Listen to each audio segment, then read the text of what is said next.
What's up, everybody? Welcome back to another episode of Who All Gonna Be There podcast, the place where you get to be an exclusive member to our very entertaining group chat. And I'm so excited to be back. It has been a long time coming. Um, I've life has taken its toll on your boy. But I'm ready to jump back into the mix. And who best to do it with than my brother Eli. We got E squared in the building. E squared. And look, we didn't plan this. What did you just do, Eric? What did you just do? Oh no, yo, he did the little Trump dance. He did a little Trump dance. Y'all go to YouTube, rewind it. Wait, the Trump dance. That's we know what he's saying. That's crazy. What Trump dance? Oklahoma. I was doing what you were doing. You were doing this. You did a little something else. You did something else. I know why Oklahoma went red. Oh, Stop. Man. Hi, Miss Deborah. Good evening. Good evening. Happy Thanksgiving. Happy Thanksgiving. But I was trying to say before Eli accused me horrendously of being affiliated with that man. We wearing red. The inverse of our colors. This was not planned. So we just were linked. We're linked. But y'all know why we're here. We're here to talk Survivor 47. I have been following along to Eli and Teresa's coverage. They've been doing such an amazing job without me, but the king is back. Not just playing. He's back in the building, y'all. Y'all, this is the return. This is like D Rose coming back from injury, and then he's back. He's about to drop 50. Stop. Don't do me like that. And it's crazy because I do know Derrick Rose, and he was one of my favorite players when he played for the Bulls, you know, but that knee, he just couldn't get past the knee injury. He was supposed to be one of the greats of the greats, right? He couldn't quite reach that because he was still great. He was still great. He wasn't. He didn't reach his the best of all time. Yeah. Right. Because of that knee. So, or those injuries rather. But whew, Survivor 47. Jumping right into it, you know, we got the fallout from the vote of Gabe, his little blind side. Well, it was really a blind side for Sue mostly and him, because everybody else took him out. But Sue, she's upset. She's mostly pissed at Kyle. She's like, you know, you wrote my name down. I was pissed at you for that. But you didn't took out Gabe. How dare you say over Gabe? You should have sent yourself home and left. With the immunity around his neck, because we know he won the last. Like, you should have went home. And so she is not happy with anybody. She said, I don't trust a soul around here. I'm sick of these people. And she's on a warpath for Kyle. And shoot, I'm a little surprised that last episode, I don't think we covered this, because my assumption was, Sue gave a pity vote to Gabe. Because Caroline had to tell her that she wants Gabe out, right? Those two are so locked in. Wrong. Caroline said, no, I don't want to tell Sue. Why? I don't know. Didn't tell her. And I'm going to touch on that 1 second. But I got to talk about Kyle, how he was in his confessional saying, you know, Gabe's threat level was rising. And so I had to get him out before he got me. No. You are, I can't even keep a straight face. Kyle, you are safe. There's nobody attacking you. Yes. And you're like, you know what? I'm going to get the only guy that might be voted out over me. Because, you know, it's me or him, even though I'm safe. So it's just him. Right. That didn't make sense to me, because it's like, I would have understood if you didn't have immunity. That makes sense. Take him out. But you had immunity, so you were safe. Why are you taking out the next biggest threat that puts your head smooth on the silver platter, prime for the taking? Made no sense. You know what? At least he's somewhat aware, because he also said he feels like he needs to win every immunity now. Because he does. He does. And we've said this for the last 3 weeks. I feel like as soon as he won that first one, we was like, oh yeah, you need to win all of them, because this don't make no sense. Smacking people in rewards, smacking people in immunities, and ain't got no lick of strategic game going on. Nothing going on. He ain't even try to protect himself socially and strategically. He just flying by the seat of his vegetarian. Is he vegetarian? Former vegan, current vegetarian, actually former vegetarian, different chicken eater. No, I'm not gonna play on his name. He a vegetarian. Veg or whatever, flying by the seat of his veg or whatever pants and only winning stuff. When he didn't need to be, he just slowed down after that first, maybe even after the second one, just chilled a little bit, he might have been able to fly under the radar. What you think? I think this, I don't know. I think we're around the area of his max potential where Sue wanted him out so bad. Yeah. Where it's like you already are an enemy of one person. Mm-hmm. And also the fact that he didn't have those relationships. Yeah. I'm not saying he would have been out early, but it easily could have been, oh, we're just going to do a Kyle vote. And we saw it early on with Andy where early in the merge, it's like, you know what? We're going to just have a random Andy vote. But Andy was able to ingrain himself socially and get into the game that I don't think Kyle really had the chops to pull off necessarily. Yeah. Okay, I can see that. I just wanted to know because, it's hard to remove that competition, that challenge beast type, stain. I mean, it's not a stain because it's good for you, but it is a stain in terms of if you're not connected well in the game, it's hard to have to rely on that and get that away and still make it in the game. So it is what it is. Then we get to the point where you made about Caroline and Sue and her not telling it. And Caroline was like, oh, I know Sue's not going to trust me, but I love a player like Caroline. And I think Davey said it today, like this was Caroline's episode. She didn't really do a whole lot, but she did just, she didn't do a whole lot, but she was her Caroline self. And so she went and she apologized to Sue and she let Sue know why she made the vote that she did and let her know that she still wants to work with her, that she's still her number one. And pretty much made Sue feel really comfortable and really good. And Sue was like, you know what? I was mad at this little girl. She pissed me off because she took out my boy Gabe. But you know what? Caroline's still my number one. I still trust her. She came to me. She offered me the olive branch, which is all I wanted, And so I'm still rocking with Caroline. And I'm like, you know what? I love it. That's what you do. Even if you messed over somebody who was close to you, go repair. Even if it don't work, you have to try. And I love players like Caroline. Caroline is a player that tries, right? And she did it, and it worked out for her because Sue did forgive her genuinely, not just here come Caroline trying to be all buddy with me, knowing she blindsided me. Sue accepted her apology genuinely. So she didn't give the teeny acceptance of an apology, like, oh yeah, Genevieve, it's fine that you got her to Saul. Nah, Sue meant that. She meant it for sure. So I loved that part. And then we got the formation of this new 5-person alliance, which has a lot of people that I like in this game. It included my boy Andy, of course. I'm gonna always put Andy out there, although I feel like his time is coming sometime. Then you have Rachel, you have Sue, Teeny, and Caroline. This is a really solid 5. Eli, what did you think when they came up together? It was like, we can just do this. This is the majority. Let's rock it. Man, part of me, and this is probably my boomer mentality, and probably viewing old seasons with tinted colored glasses, but I'm like, man, all the players they're saying they're underdogs, and then they're saying, oh yeah, all the underdogs that I'm not gonna say no one's really did nothing, because I think Rachel and Andy, that's where the list stops, that I think have been playing a decent solid game, at least based on the edit. Yeah. But I don't know, the fact that they're like, oh yeah, we're the underdogs, where they pretty much cement that, hey, we're Final 5. That ain't no underdogs. Y'all the top dogs. Y'all are the top dogs. Gosh, Caroline and Sue, y'all ain't had any adversity in this game. How are you an underdog?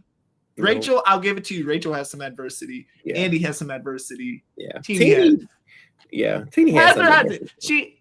Teeny hasn't. Where it's like, all right, you lost Saul. Who knew that y'all were so tight? No, I'm kidding. And she lost Keyshawn. They lost Keyshawn. Yeah. And Aisha early on. So it's like, I don't know. I like the crew. I just don't like them calling themselves underdogs. Right. Because y'all not. At all. And then on the flip side, you have the remaining three of Kyle, Sam, and Genevieve. They're discussing how they pretty much feel like they're the odd people out, which in my notes I have the actual underdogs. Facts. The actual underdogs now, which is crazy because we've seen these are three people who've had power, whether it's because of immunity, they've had numbers, they've controlled votes, they've planted the seeds, they've shifted the game in ways. And so the roles have been reversed, really, and so they are now the underdogs. And now they're pretty much discussing how they plan to survive. Because they see the writing on the wall for themselves. Yep. And they really want to figure out, how do we break through that 5 that's sitting out there and keep ourselves from being picked off? Because like Sam mentioned, I know they're going to want to get Kyle, but him leaving ain't really what's best for me. And Genevieve doesn't want to see the other two go either because, once they go, who's the next name? It's me. It's me. And she barely survived last time, so she feels it's coming for her too. And I think that it's interesting that they note this, but it's almost like not impossible, but one of y'all need to win. But even if one of y'all win, it spells doom for the one of the other two that's left. And that's where I feel bad for at least their position, as well as kind of how it feels like this always happens in New Age Survivor a little bit, where it's Genevieve said it a few episodes ago, like, you don't want to be the tallest blade of grass. And after the Saul vote, she grew a lot. And if we're being real, then this is probably my Genevieve colored glasses, because I love me some Genevieve. Same. But she really only made one move. She got rid of Saul. What else has she done? Why is she the biggest threat all of a sudden? But they're in a space where, because they've grown a lot, I'm not saying they don't have any agency, but we've seen it. The three are kind of sitting ducks, just waiting. Yeah, right. They're sitting ducks, and they're kind of like landlocked now. Like, they've made moves, here and there that were great, especially pre-merge. A lot of great pre-merge moves. And then they have, Genevieve made the Saw move, but their moves have indirectly or inadvertently like led them to this stuck position. It's almost like, I'm thinking of Big Brother night moves in season 6, how they didn't all know how to play, but Janelle, James, and Kaser knew how to play. And so they just pretty much had people playing the game till they trapped them where they couldn't make any more moves. And so I feel like that's kind of where they are now. They can't do anything else. And Genevieve, with her wonderful sayings, don't be the tallest blade of grass. I'm skipping ahead, how Caroline threw her saying back at her, like, hey girl, did you just say the greatest players can sift through the noise and the new between noise and news? And so she going down. If she don't win the game, she going down for the most prolific like quotes of the season. She's in my head getting that message for Survivor 50. But yes, got to. We'll see. And so moving on from the 3, well, still with them, Andy starts talking about how, I have this solid 5. That's cool. I got my little crew, but these 3 people, I have good relationships with these 3 people. Why do I want to mess that up? So this puts me in a really good position, because individually, I'm closest to these individuals because they don't have nobody but each other. And so I'm wondering, where does that leave me? And I'm like, Andy, please don't do nothing stupid where you get with them 3 and y'all vote somebody else off that's out of the 5 and cause confusion. Like, and looking at the previews, that's what it's looking like he gonna do.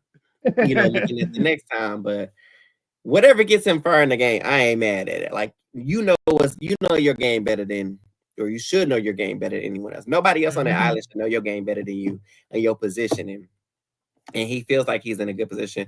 And I think he's in a precarious position, because let Genevieve tell it. We've seen her talk about it later on, how she feels like, he's a goat. Him and Stu are goats.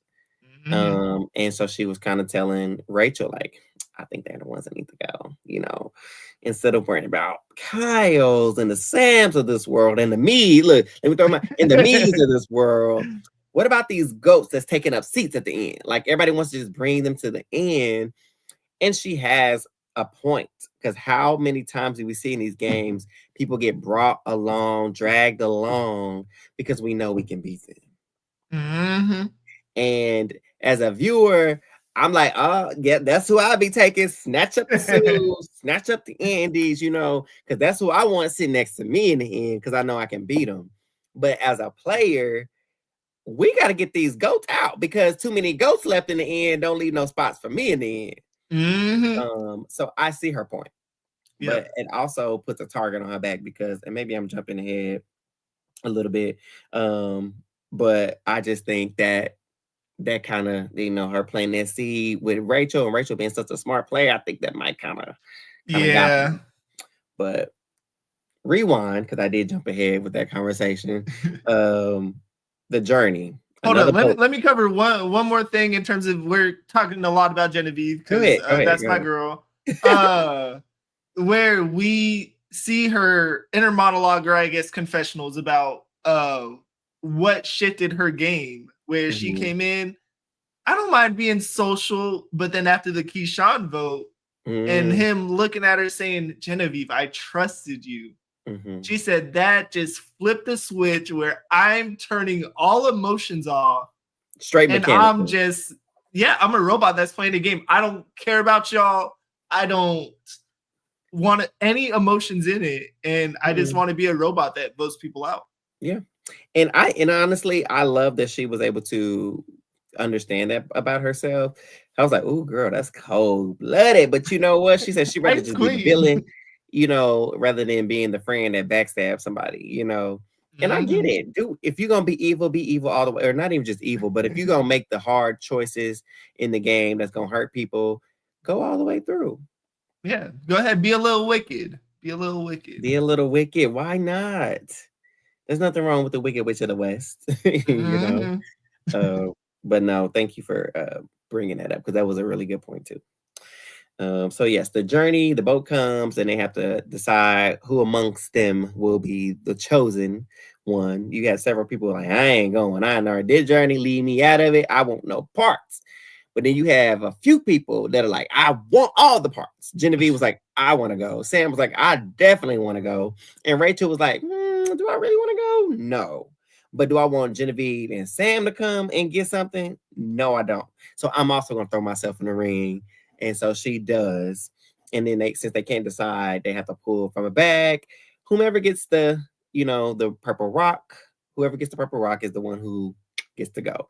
And lo and behold, Miss Lucky Rachel gets the purple rock and gets to go on the journey. Hey, things have been rolling Rachel's way throughout this whole game. I mean, ever since Stahl pretty much saved her in that Blue Tribe Tuku vote where she was only one by herself. It's like, man, the ball has just bounced her way where, gets this, gets an idol, gets, I don't know.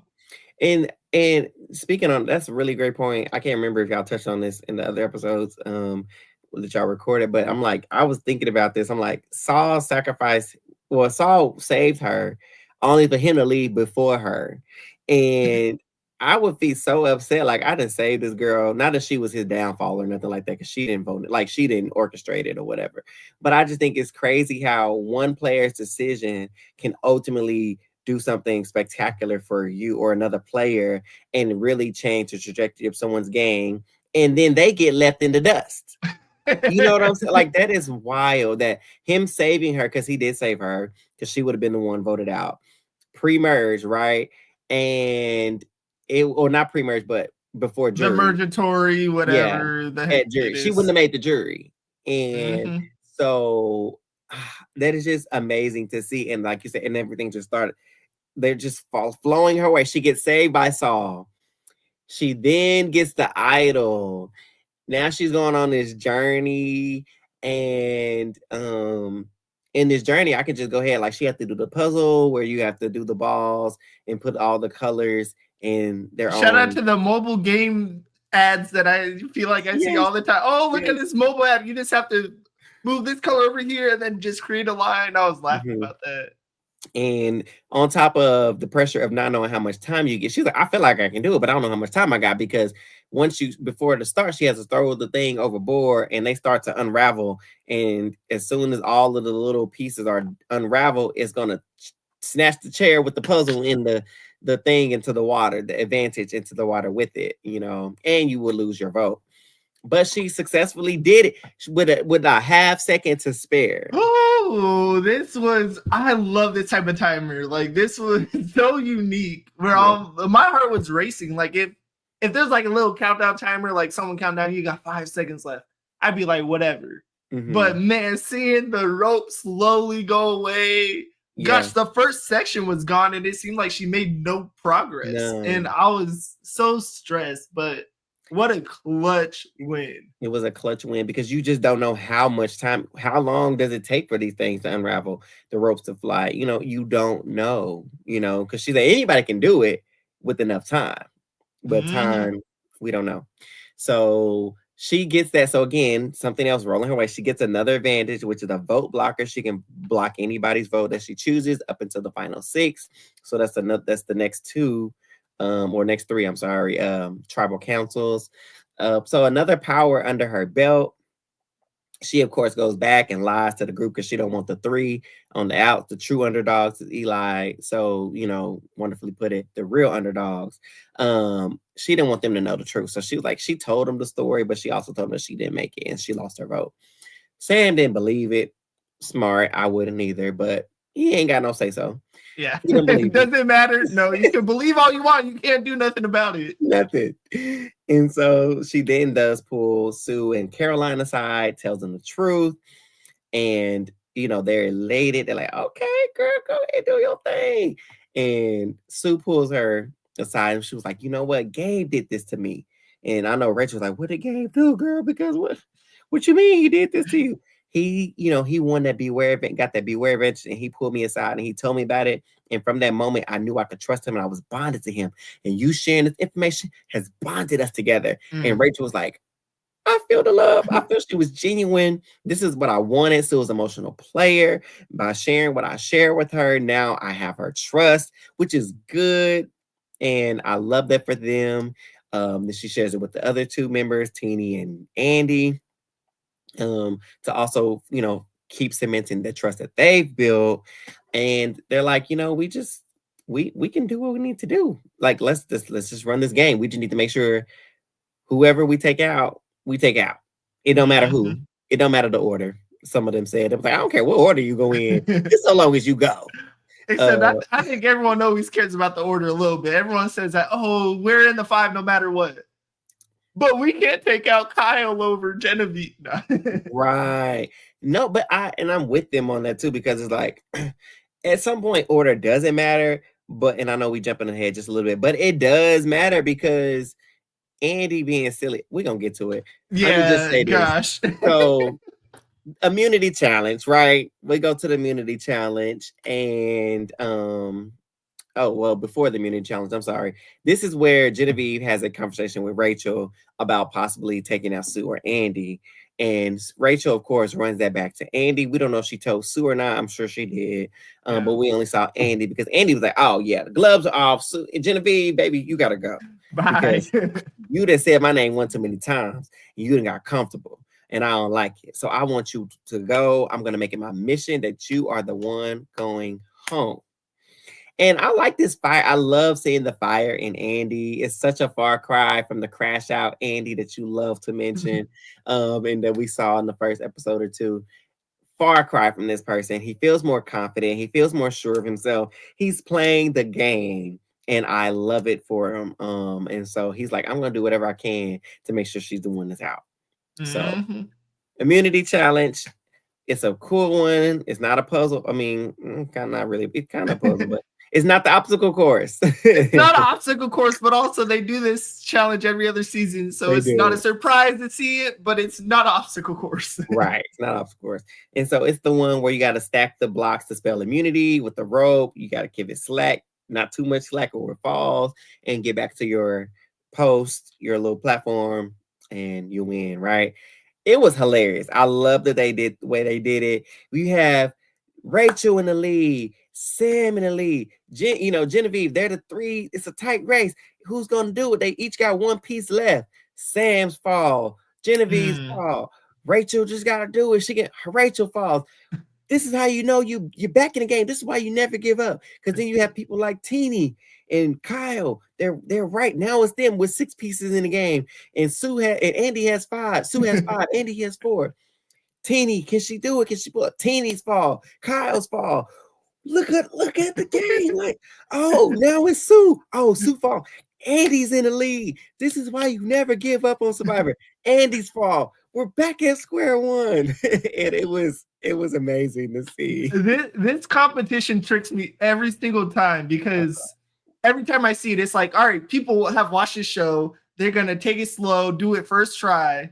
And when I see people have 7 of the 8 letters or however many letters are in immunity, I'm like, oh yeah, they're just gonna win because they know to take it slow. They're gonna be smooth, and just one after the other fell on 7 over and over again, and then they show someone else in the lead. It's like, oh, all right, this is their second try. They're gonna do it. Nope. So I loved it. Normally, I tend to tune out during challenges, but this is one where I'm like, anyone can truly anybody can win, right? I legit didn't know who's gonna win, but here comes Rachel. She builds her thing back up. Genevieve builds it back up, and it's like, oh my gosh, here we go. Genevieve's fall, and it's like, all right, Rachel, this is it. But then here come Kyle Speedy Gonzalez somehow and built himself back up and caught back up. Not only did he just one piece, he got his piece. And so as Rachel is at the back getting ready to get on the platform, he's inching closer too. So he has all the pieces. He just needs to beat her to the platform at this point. And I'm like, if this man somehow find a way, like, oh man, I dang near want to write the check for him right now. Not the whole check, but half a check, because it's like, you can't get the whole check because you didn't play all of the game. All you did was outwit, outplay, all you did was something. He did all of them. Maybe not outwit, but he outplayed and outlasted. So hey Steven, you're our fave too. We're one of them. We got so many fave. We love all y'all, we do. And so Kyle it felt like he was very close to catching back up to Rachel. And I was like, girl, I know it's slow and steady, but I need you to put your feet on that platform. Otherwise, this man gonna catch you and beat you. And Genevieve is going home. And Genevieve is gonna go home. But Rachel pulls it out. Rachel wins. And it almost, but certainly spells the end of Kyle. Or so we thought. Because we get back to camp. In the conversation with Genevieve, Andy starts pitching it to his people because she's sneaky. She plants seeds. If she gets her way, if she gets her hooks in anybody, she may turn things around, and that's a problem for us. And everybody's kind of like, you know what? I think Genevieve is a problem. She's the player. Obviously we know Kyle's the obvious vote, but sometimes the obvious vote is not the best vote. And knowing how strategic Genevieve is, knowing how such a calculated player she is dangerous, and her danger level cannot be ignored. But then we're fighting against Kyle's ability to win these immunity challenges. Andy comes up with talking about he only have a 6.25% chance. We ain't got to worry about it. I wish I had regular glass. Kyle only has a 6.25% chance to win out, and that's physically impossible. And it's like, one, that's a 6.25% chance, and 2, he'd be playing against about 5 other people that hadn't won a comp. Right. And that's why Caroline was like, where you get your little numbers from? Because that is baloney. hey, if y'all watch Big Brother 25, I probably said the same thing about Jag. It's week 6, and it's like, Jag only has less than a 1% chance to win all the comps, and so Cerie's gonna win the game, and then Jag won all the comps. Exactly. Thank you, Miss Deborah. Thank you. I tried. We tried. But I was like, I don't care what the percentage is. I'm all for taking out the not so obvious vote sometimes, but I'm also in the mind of Teeny, because Teeny was like, I'm not doing it, because Sam was trying to get her to maybe do an Andy or someone else. And she was like, nope, I ain't doing that. Kyle got to go. Which was crazy to shut that down immediately. Like, I was almost surprised that Teeny went to bat that much for Andy, where it's like, Yeah, that was brought up in a conversation where I think both Genevieve and Sam were there. And Teeny immediately said, nope, not doing it. Kyle going home. And they kind of had a little like a little come to Jesus meeting beforehand. Kyle on the camera, they like, so pretty much this is what it is. Kyle going home, y'all. So ain't no even sense of even trying to say no other name. He the one that's going. It's all in but Kyle, right? At that point, it's like he going home. And so Sam and Genevieve was just kind of deflated, like, we don't want to go home, but what can we do? Like, we ain't got no power. And so when Andy brings up the whole Genevieve thing, it's in Rachel is like, you know what? I agree. Genevieve's danger. She might need to be the one to go. It's kind of like, I don't know who. It's all going to depend on if the group decide, that 5 decide who they feel like is the ones that need to really go home. Is it Kyle because he's a threat competition wise, or is it Genevieve because we know her potential and the danger she poses if we keep her again? And going into the tribal, I'm really not sure who was going home. I didn't know who they were going to ultimately decide.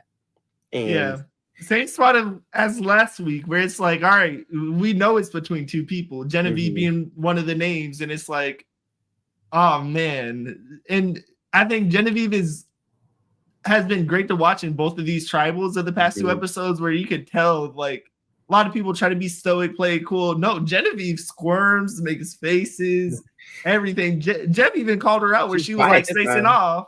And Jeff was like, are you thinking, or did you not like that answer? Something along those lines. And I like it. Do you feel like I think he was saying basically like, you've been quiet. You're not normally quiet. First of all, don't be calling me out, Jeff. Quit telling people that. Quit putting me out there. It's on you, Jeff, to ask me a question. I'm not going to interrupt what y'all saying because you ain't asking me no question. Facts. Oh, hey, Mary. Hey, Mary. And so she was like, I'm not. He was like, are you quiet because like you mentioned, like you don't agree with what's being said, or do you feel like this may be your time? Because that could be a thing. Like you're quiet because you feel the writing is on the wall, the hellhounds are on your feet, and your time is coming. The Grim Reaper is waiting for you at the door. And so you just never know why someone is being the way that they are. And for her, she mentioned, she was like, yeah, Jeff, like, obviously I want to stay here, but this could be my time. I hope it's not, but I just have a lot on my mind. This game has been mentally taxing. I'm trying to be like, she was like, even if am I the one tonight? And even if I survive tonight, how do I survive tomorrow? Like, what do I do tomorrow? So even if I'm not the one tonight, what about tomorrow? And how do I survive tomorrow? That's what's on my mind right now. And then that's when Caroline so wonderfully stated, she was like, I just want to, a player, someone, so wonderfully said, the great player as a survivor can, sift through the noise in the news. And I just wanted to remind her about that. And that was really sweet of Caroline. She was like, oh, thank you so much for reminding me. I'm like, oh, girl, she telling you that because you get ready to go home. I was just about to say, I'm ready, like, pull out the knife, stab her right there, where it's like, oh, man. But, like, the ultimate, like, pull in for a hug, but then stab him at the last minute. Like, oh, you're so great. That's what I thought. I was like, oh, Caroline, you are the sweetest thing, but that's cold-blooded. If you reciting that girl's quotes and you get ready to send her home. But at the end, it was a really good tribal. I think everybody was being able to adequately voice their concerns or how they feel in the game. And ultimately they voted, and it was Kyle. Kyle was the one. They sent him home. Although Andy did vote Genevieve, Kyle did vote Teeny, that was interesting. Hey, Teeny might be pressed that gosh dang Genevieve. I wouldn't be shocked. Right. Facts. So it might have been a setup. I don't know. But Kyle does go home, and it is the end of the road for the challenge piece. Because he mentioned his, fears with that. And he did like, I ain't got no social game or no strategic game, Jeff. So they really shouldn't be looking at me as a threat anyway. There's other people to look at. And Jeff was like, people who won this game, that have won 5 immunity challenges, not all of them have won. So is the fear of someone winning these challenges, is that great enough to send them home? Because they may not win the game, because people who have won these and have not won. But you never know what's on someone's ticket to what they consider votable to win this game. depending on the jury. And I think it's so tough in this is probably all Survivor, but especially the new era where we've heard it a couple times, where it seems like people don't really care about challenge performances. We saw it with what was big old Jonathan from Marianne's season. Like he somewhat was like, I skated by a little bit if I remember right. Yeah. But yeah, I think people see challenge wins as, oh, you won a little competition. That's not what Survivor is. Right. Where my perspective, like, say Kyle did make it to the end, I think he should have some say if he wins. But I truly don't think there's a world where even if Kyle made it to the end, where they would have rewarded him. Yeah, I just think it's for their purposes of sending him home. Is like, I need to try to win because I'm in danger. I ain't really worried about. I think that's really, and that's the way I would look at it. It's not so much as I'm threatened by Kyle himself. He's not a Maria. Maria was winning stuff, and she was a strategic threat and a social threat. So Maria was a triple threat. She got to go. You can't leave a person like that because she got her claws in the game. Him, he has no purchase in the game. He just wins stuff. So I'm not necessarily threatened by him, but I need to be able to win something just because these people coming for me. So if you hear you winning stuff, I'm in danger. I'm gonna need a Final 5 immunity. That's what I need. Exactly. You can't win Final 5 immunity. I need it. That part. So I think that's really what they were getting at. So, like, unfortunately, Kyle, we're not really scared of you. We just scared for ourselves because we need to be able to have that spot open up that gives everybody else a fighting chance to win that immunity. So we don't get, so plans don't get messed up because you didn't won. And now we got to eat amongst ourselves and take out people that we trying to work with type deal. I think that's really what it boiled down to. Makes sense. My mind, that's what it would have happened. So I think it was a fun episode. We had some really bright moments, some really colorful moments. You know, not super wowing, but it was really cool. They kept us on our toes. Great tribal. You know, Kyle's gone. Just gonna see what's next. You know, yeah. We'll see if the 5 underdogs. I think one question that I have for you is: say the 5 underdogs do their plan, make it to 5.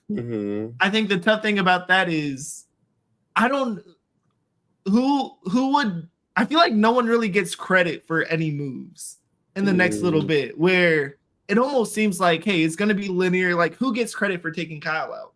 Yeah. No one. Who's going to get credit for taking Genevieve out? If y'all are a solid 5, no one. Yeah. And so I'd be interested to see how the game plays out if they stay 5 strong. Yeah. I almost feel like they're giving Rachel the money. But that's what it seemed like they're doing, because the girl is playing the game down, right? And I'm not disappointed. I'm wondering because Caroline, she and Genevieve recognized Rachel's threat weeks ago and realized that she needed to be the one to go. And so I'm wondering, I'm sure Genevieve is still on her mind fresh, but Caroline, I'm like, girl, have you forgotten? Like, I need you to start to kick it into overdrive, sister. Lock in. You're going to lose it. Yeah. So, and because she mentioned she didn't want to be the player that just went along with Gabe and, you know, got to the end because Gabe willed it to be, and she has no agency. And she said that's not the game she wanted to play. And that's not what she came to do. So I'm like hoping she got something in the back of her mind and she plotting Rachel's downfall somewhere. Hey, now she's in a tough position because Miss Rachel got herself into Sue. Yeah. And you know what? Now Sue loves Rachel. And so is Caroline going to cut another one of Sue's number 2 allies? I don't know. We'll see. Find out next time on Dragon Ball Z Kai. Oh, man. Thank you all. Hey, don't disrespect Gabe Mary. That he hit the Ray Lewis. Please, you didn't even know what that was. Nobody knew what that was when he did it. What do you mean? I knew what it was. I didn't, man, at the episode, because I knew what that was. I knew it without even seeing nothing. Man, I'm about to crash out. I'm just messing with you. I know you do. But thank you all so much for tuning in to another episode of Who All Gonna Be There podcast. We appreciate you. But as always, make sure you are liking and you're sharing and commenting your thoughts at Who All Gonna Be There podcast. And most importantly, subscribe if you have not subscribed, right? We want you to subscribe. We want you to keep coming back and absorbing this content that we got for you, because we love it. We love to hear from you all. So tell the whole world. Tell the whole world. And tag your favorite players. I know y'all got favorite players. Tell them they need to be listening to Who All Gonna Be There. Tell the players on the show this is the podcast they need to be listening to, and they need to come talk to us after the season when they can. So it has been a wonderful ride. But also follow us on Twitter. Don't forget, follow us on Twitter at Who All There, and Instagram at Who All There as well. In the meantime, y'all have a wonderful and safe holiday. Eat all the good food that you want to eat. Enjoy time with friends, family, whether that be blood or chosen. Wherever you feel loved and safe, spend your holidays and your time there. And we will see you next week. And that's all. Have a good night, y'all. Peace. Eli hit the thing. Eli, I don't know how. You don't know how to do it. It's okay.